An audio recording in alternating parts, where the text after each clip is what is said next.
but agents everywhere. Every type of computing device, SCADA-type devices, anything that has an IP address can have an agent.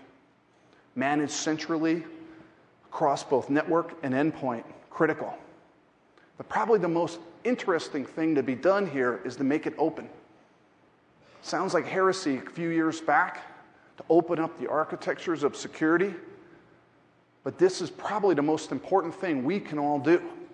How to make all of our products interoperate together to correlate threats across vectors, to share threat intelligence, and enable us to solve some of these problems in real time. A big part of what we've tried to do here the last 3 years is open up this architecture, try to enable a number of vendors to integrate to it so that it doesn't always have to be a McAfee product there, but to manage it in a way as a big, open, architectured community. At least in McAfee's case, we have more than 100 partners integrated to this framework now. Many of them are competitors to the company, but we believe probably the most important thing we could have done was to create an interoperability framework for which all these products can communicate, share, and correlate. And to do so, really to the biggest thing we've tried to do is build the cloud intelligence repository.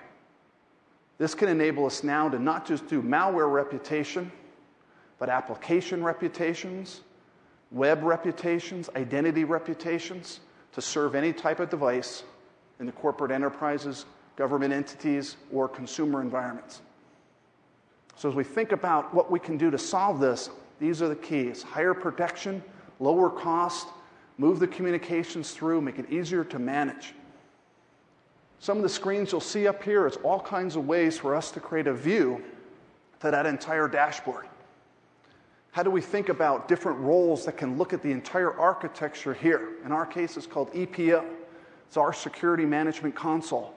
Things that enable an IT architect to look at the entire operations on the network, the endpoint, and every device. A way of looking at all of the threat feeds from the cloud. Correlate that to a risk. Remediate that risk.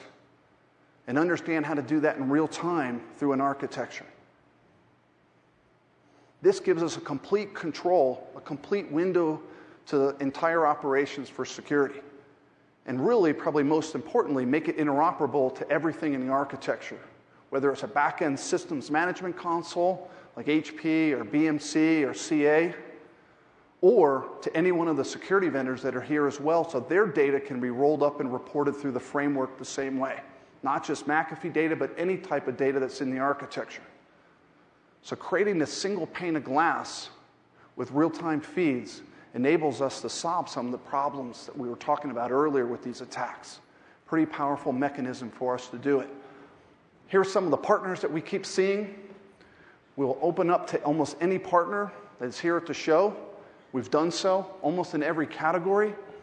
How do we offer up authentication, encryptions, forensics, every type of area that can complement this threat data to really open up all of the threat feeds that we have and all the dashboard reporting to help solve the problem. Again, these attacks are becoming very, very real-time, critical, and advanced.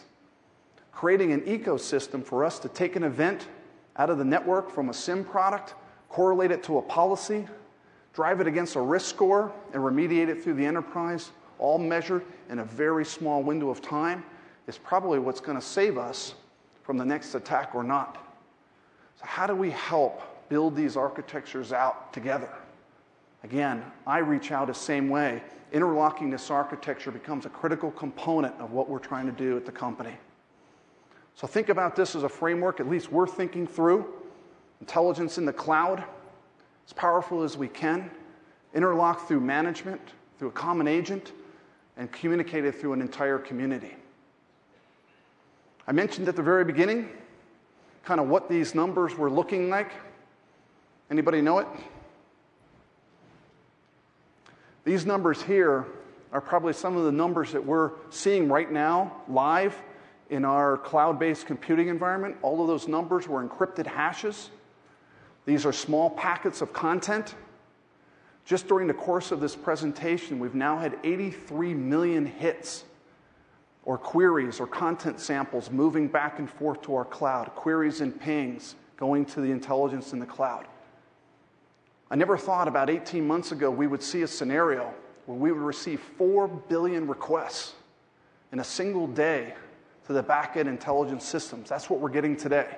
4 billion samples, 4 billion pieces of information that can be used to solve some of the problems. Very interesting world we're now living in, where we're getting huge numbers and huge types of intelligence feeds now to help solve the problems we're seeing in the world. So I think there's a lot of hope coming. There's a lot of opportunity for us all to solve the problems that we see. We will see more of these in the coming days and months and quarters, without a doubt. I think the technology is there to do it. I think we as a team can help solve it.